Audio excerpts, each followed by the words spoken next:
देवापूर येथे विजेचा खेळखंडोबा सुरू, रेच्या तोंडावर महावितरण सुस्त। पाहूया सविस्तर बातमी। देवापूर येथे विजेचा खेळखंडोबा सुरू असून वीज पुरवठा सतत खंडित होत असल्यानं नागरिक त्रस्त झाले आहेत। गेल्या 4 ते 5 दिवसांपासून रात्री दिवसा अवेळी वीज सतत खंडित होत आहे।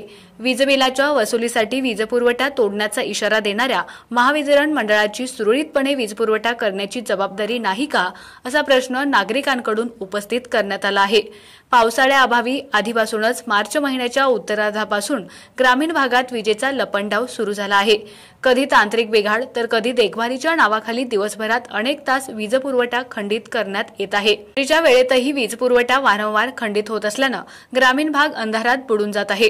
त्यातच चोऱ्यांचेही प्रमाण वाढले आहे।